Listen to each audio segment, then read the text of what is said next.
I got a hard choice to make, and I'm erring on the side that they're not going to like.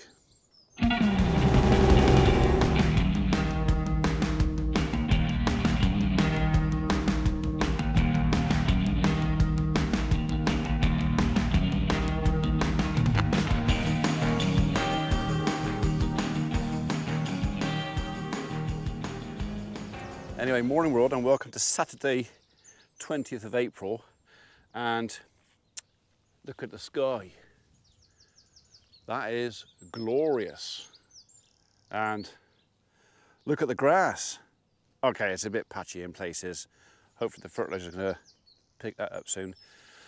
So the choices I've got: let the cattle out, which I want to do and they really want me to do, or not. So a couple of reasons we haven't let them out. One, it's been really wet. Actually, they spotted me down here now, so I'm going to start mowing. It's been so wet. Even now, the ground is really soft. So still a little, no, early days for that. Two, the grass hasn't really got away yet. Three, we've had a problem with a bug in the barn, which we have treated, but I want to make sure that all that bug, the dead bug, all the dead cells, the dead eggs, everything else is chucked out in the barn. I don't want it out contaminating the land. We'll never get all of it, but as much as I can. And the final thing that's going to stop me letting the cattle out, we've been talking about doing it maybe next weekend and seeing if we can raise a few quid for charity, but end of the first week of May, we've got our TB test. So 7th of May. If I let the cattle out, what do you think my chances are of getting them back in within sort of 10 days? As in all of them, every last one. I have to get every last one back in again. I think my chances are limited of getting them all back in. So half of me is itching, dying to let them out. They want to go out. The other half of me is going, if I haven't got every last single one back in for TB, we can't complete our test. I mean, what would you do? Guarantee having everything in to do TB test for the 7th of May is our part one, or let them all out, which is where they want to go, and risk not getting them back in again. It's another 2 weeks shut in. We're not shy on food. We've got plenty of grub. It's not food, it's welfare. It's happy against unhappy. They want to be outside. But I am stuck between a rock and a hard place. And I don't think I have a lot of choice. So we were talking about letting cattle out this coming Saturday. I think maybe we're going to postpone that until,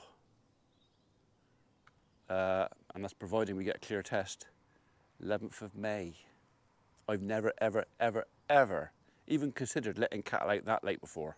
They should be out now. They should be out there in the grass, in the sun now. What can I do? TB. It's not even like I could just let these out. I mean, if it was just a few, I could possibly let them out in the little paddock here and have a bit of sunshine outside. But the second I open the gate for some, the rest of them will spot it and I'll have nothing but bellowing when I marry. Hey? Nothing but bellowing. How's your baby? Hello, baby. You carrying that foot? You hurt your leg? Go on, Tiller, move. Is it me or is he carrying that foot a little bit? You were, aren't you? What have you done to yourself? Have you trodden on her? Eh? Is that what's happened? That's most likely. Someone's trod on her foot and she's got a bruise. We'll keep an eye on that, won't we? Yes. Right, anyway, I'm off to Moore Valley. I've got to do some shopping, pre-letting the cattle out. Right, on the shopping list at Moles is magnesium. Apparently, one or two folks have suffered with grass staggers this year. Now, I know we've got high magnesium levels in our grain and our grass. We never had a shortage of it. But I was talking to Helen Jones the other day, and they are giving their cattle, they're putting magnesium crystals in the water. And it's a case of, right, well, if there's an alert going out and there's a shortage or there's an issue, I kind of need to get into that. So we're going to go and buy, I'm not sure what the product name is yet. You can buy it in salt licks. I could get it from T-Mac in a salt lick, but the thing is, magnesium, it doesn't taste nice. They don't like it. So you'll have some animals that will take it and some that just, nah, not interested. I think it's either bitter but if you put it in the water, they've all got a drink. Everybody gets some. So we're going to go and do that. I've also got to get a quote for a load of fencing. So it's a job I've already priced up once for round post and rail, but unfortunately I didn't get all the information and they want square post and rail. So we're going to go and get that as well. I've been trying to ring and get a quote, but no one answers the phone. So I've written it all on a bit of paper. I'll give it to Lynette or whoever's in Moore Valley and say, there you are, work that out for me, please, email it to me, and then I've got it. So they haven't got to work it out there and then. It's all written on a bit of paper. Have that, just email me when you got it. So.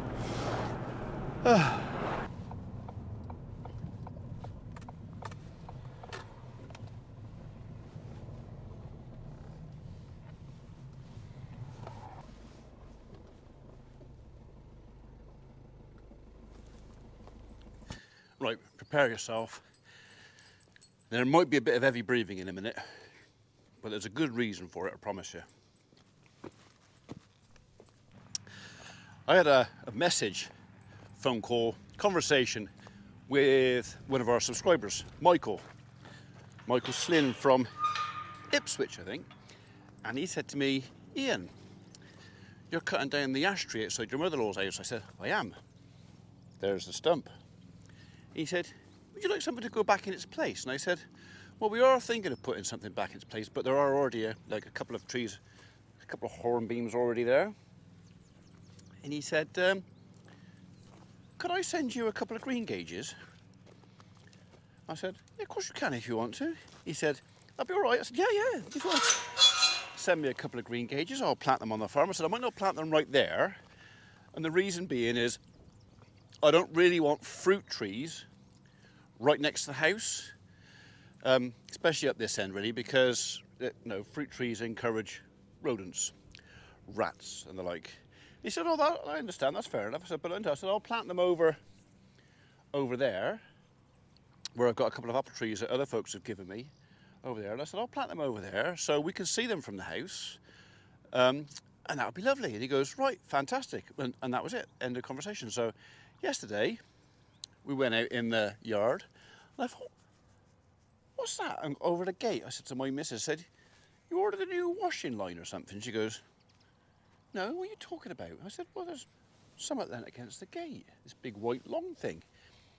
He said, it looks like a upside down washing line, or someone sent me a rake or something. I mean, he said, no.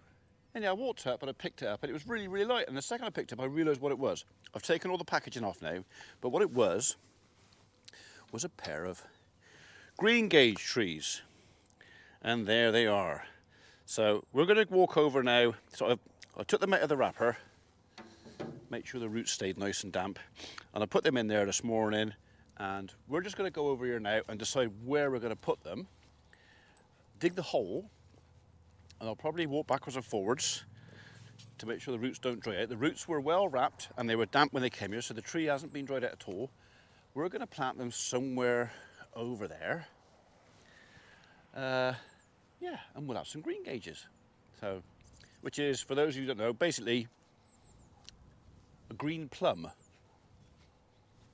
That's probably the easiest thing. So good for making jam and stuff. So Holly, I like them. So yeah, so we'll go and find a spot, Got me spade. I don't know yet if they're going to need staking or not, because I'm going to plant them behind this screen or beyond this screen, so they're going to get some shelter from the prevailing wind. But we'll see. We'll go and dig a couple of holes and we'll see how we get on. Come on then, you lot, you can come with. Come on. Where's that other little thing? So Abby's dogs are here as well. She's gone to a wedding this afternoon. It was somebody was supposed to be dog sitting for her and they couldn't. So it's a case of, Dad, what have you seen? Dad, can you have the dogs? Like, yeah, okay. So, you know, like you do.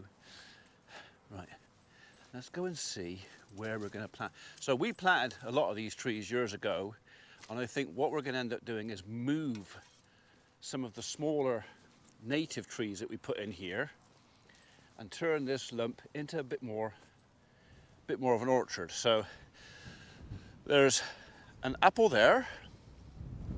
There's a quince. Where did I put the quince? I think the quince is over there. I might go looking for that in a minute. So somebody sent me a quince. Another apple tree there that somebody sent us. So I think what we're going to do, we'll put a bit nearer, I think. I think we're going to put one here and one just up that way a little bit. Sounds like a plan, doesn't it? That little beech. Are you alive? You are still alive. So I think what I'm going to do, you are small. We're just going to have you out of there. And we'll put green gauge back in your place. If I can get enough of your root out, it's really, really late to be doing this now. But if I can get enough of your root out, we will. Oh, hello. God, you're deep. We'll put you somewhere else. You are deep. It's no wonder you didn't grow very well.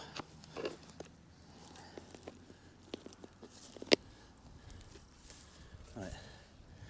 I'm just going to go and plonk him over there a bit. Hang on.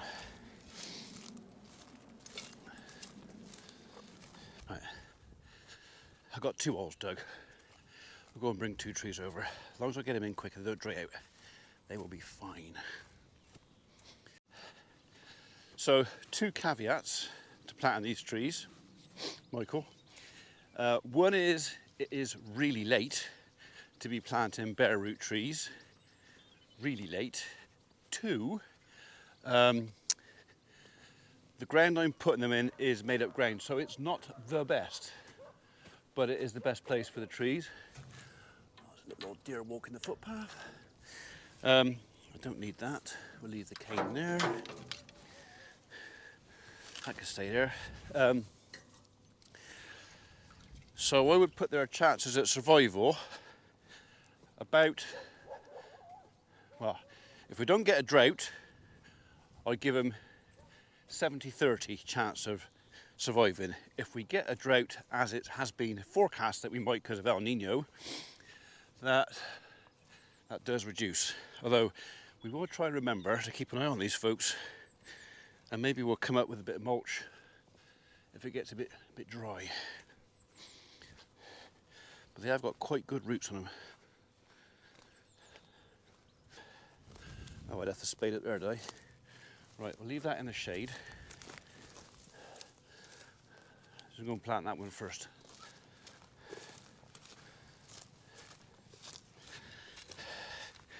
He's actually in there pretty firm. I don't think he's going to need a stake.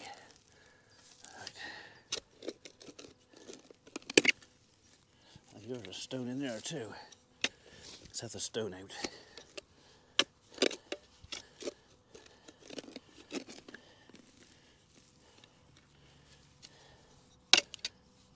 Come on, there you come. Right.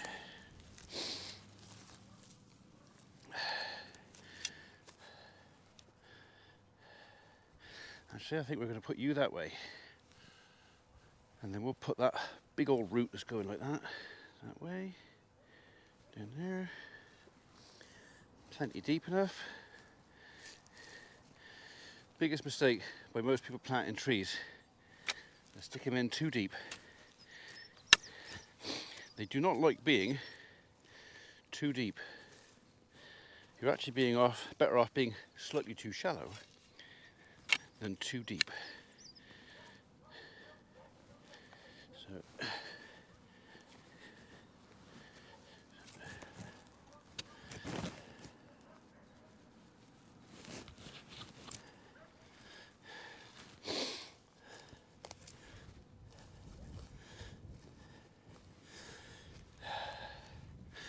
looking good.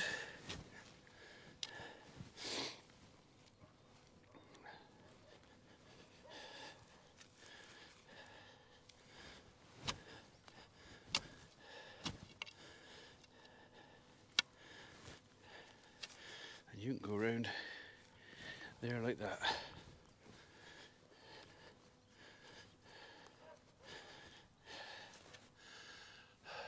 Lovely.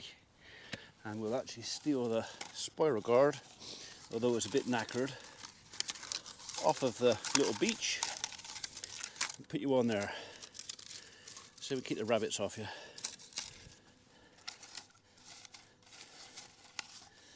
Happy days.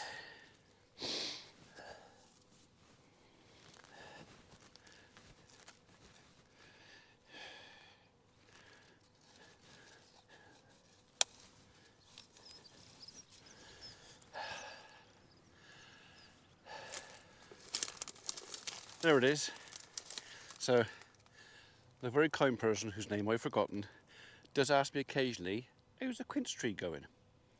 Well, it's as tall as me now and it's bushed out quite nice and it's about to come out in flower. So yeah, all good. I think the ironwood can stay.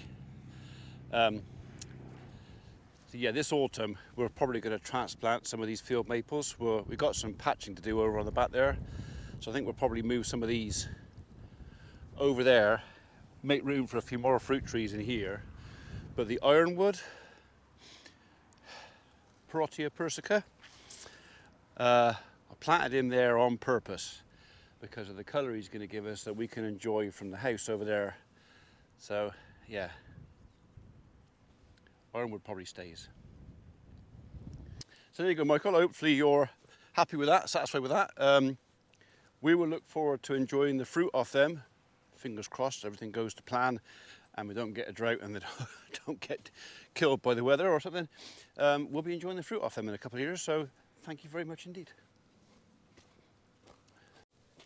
So we're going very quiet here. I think I know why it's quiet here. Everybody else has gone out.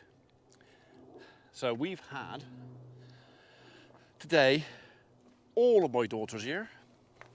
Daughters, boyfriends, husbands, fiancés, all that sort of stuff. They've all been here. Basically, Holly's moved her kitchen in there, out of the house into there. We've got a few more bits and bobs to do with that. She's informed me now that she does want to wash up buttercream icing stuff in her cabin. And I'd said with the water, nothing with any fats. You can't have anything with any fats going into the soakaway. So we're going to put a trap inside, so a proper fat trap. There is a proper name. It's all ordered. It's not expensive. It's 150 quid. It does mean that we're going to have to re-alter all the pipework here because the moment this is directly out of the sink just into a bottle trap. That's a real simple thing. But if she wants to wash up stuff with butter in it, so no fat, nothing from fryers or anything like that can go down this. But a bit of butter, I think we're okay with that, but it's got to go through a separator. So anyway, we've ordered a stainless steel separator, which hopefully we'll get that fitted because she's got to have her kitchen inspection, and I'm pretty sure that's going to come under part of the inspection to be ticked off. So we're going to put a proper stainless steel fat catcher, oil catcher.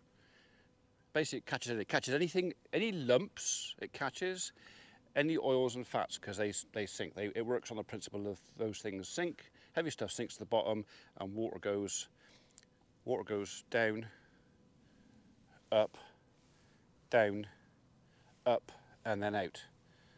The idea is no fat goes out. So, and she's going to have a regular regime of making sure that stays clean. So we're putting one inside. I think we looked at putting one outside and replacing that with a fat catcher down there and sediment catcher and all that. But I think that's harder for her to clean. So we're putting one inside which can basically be turned off, plugged in. I don't know. She's chosen the one she wants. So I found them. Which one do you want? We need one that can cope with 2 sinks. So although only one sink is going to be for washing up anything in her kitchen, the other sink is just a hand wash. But I said, let's get one big enough that if ever you wanted to wash in both sinks, for whatever reason, it's big enough you can plumb it in. So I don't think she's actually allowed to do that anyway. The reason we have 2 sinks in there is one sink is designated hand wash only. That's all you can put in it. The second sink is for, well, we put it in there so she can wash things like her knives and small stuff. But yeah, no, she wants to do a bit more than that. So we've got to put a trap in there to make sure that nothing nasty can go down that pipe. Okay, so in other news, today we've done something legal. I used my net for Mrs. P had booked us in to go to the tip again. Oh joy. I think partially because Holly was moving out of her old kitchen and we had a load of our old stuff, old packaging, old bits of cardboard, stuff like that. There was quite a lot of it, so she booked me in, thank you Julie, to go to the tip. And I thought, well, I've got me £17 net. It was a little bit big for the job. You know, it's a 3 metre by 2 metre. I could have got away with a 2 metre by 2 metre, but I couldn't find one of those. So, yeah, there you go. So I have been a good boy a little bit. Can I reach that? Yeah. Happy? Get in there. Days. And going back full circle to what we were talking about this morning, about letting the animals out. I have and I've and I've, could I, should I, am I going to regret it? I think we're going to keep them in until May 11th, is it? The Saturday or the Sunday, 10th or 11th, I think then we'll let them out. So we are going to look at doing a fundraising thing for that, and I think what we're going to do after going down and talking to the air ambulance folks, first of all we were going to do this fundraising thing for totally for charity, and then we thought, well no, actually we'll do something for the farm because we're doing another charity event later in the year for probably Macmillan, but after going to the air ambulance of the day we might just support them again. Anyway, we went down, you would have seen snippets of the video, and I couldn't film an awful lot. Unfortunately, all the emergency crews were out working, doing what they were supposed to be doing. The helicopters were gone. I say helicopters, the police helicopter were there, but the air ambulance was gone. So we couldn't look around. Now we had a quick look around the cars, but to be honest, there wasn't an awful lot they could show us because everything was gone. So I took a few bits of video. Anyway, the presentation they gave us it was a good presentation, and it kind of made you realise how precious life and health and emergency care and how important these guys are. I mean, they really, truly are lifesavers. They started out thinking it was 4 million a year to run that place.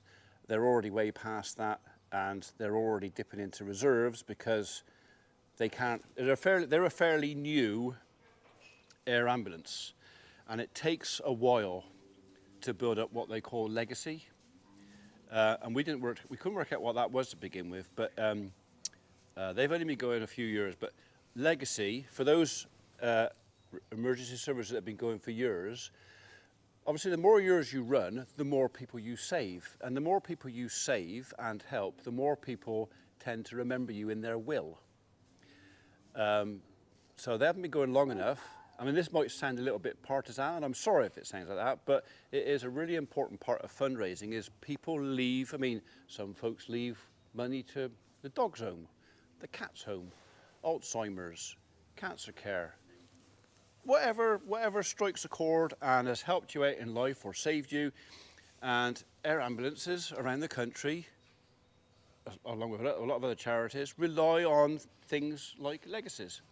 So, yeah, I've told my kids I'm going to leave the whole farm to the air ambulance and they can't have any of it. No, I'm joking. They would lynch me before I even had a chance to go and see this solicitor if I said to that. But it is important. So anyway, going back. We went off piste a bit there, didn't we? Part of the presentation was air ambulance do a lot with defibrillators. And the defibrillator is something we've been thinking about having here at the farm for quite a while. We don't get an awful lot of through foot traffic here, but if you have one, you have to register it with the emergency services so they know where one is. So if somebody rings in, they can say, oh, there's one at Bradley Farm. I think there's one going to go up on Bradley Green. There's one at the top of Bradley Hill. There's one down the bottom. So there's a few already around. But, I mean, defibrillators, is it something that you can have too many of? I don't think so. I think we're going to try and do that. So we're going to go into another fundraising thing, and the money we're going to try and raise from letting the cattle out, or no, the tickets from that, will be going towards a defibrillator for the farm that we will do through the Great Western Air Ambulance Charity, GWAAC. We'll do it through them. Any surplus then goes to them. Any of the costs goes to them. So again, we don't take any of the money. That way, I think the farm benefits. It gives us something that we can offer to anybody. Walkers, if someone walks through here and has a problem, they'll walk through left times, they know where it is. We'll advertise where it is. And it'll simply be a case of, you know, if we can save someone's life, if we can give the air ambulance or even the land crews that crucial 10, 15 minutes to get here while somebody goes on a defib, yeah, I just think it's a good idea. I hope you agree with me. So GWAAC are going to open a second page for us, which will be linked to the existing donation page. So our grand total will build and build and build. So over however many years, we will know over how many years we've raised for them, either directly for the air ambulance crew or for our defib. And then you can see where all the money goes. So, right, on that note, someone just come in the yard. I've got a visitor, so we'll go and find out who that is. Right, it's the beekeeper. He's come to poke the hives about. So I said, well, you know, considering they got a bit upset the other day and I got stung, I'll just get it away and let him get on with that. So, my neighbour's got his mower going. Do I want to cut the grass again? Do I need to cut the grass again? Everything's got a clean bed down there. Everything's got food. Everything's got water. No one's at home. I'm at home on my own. I could go in and watch an old 1940s, 1950s black and white war movie. And no one can complain. So that's what I'm going to do. I might be back in a couple of hours. Hello, Biscuit.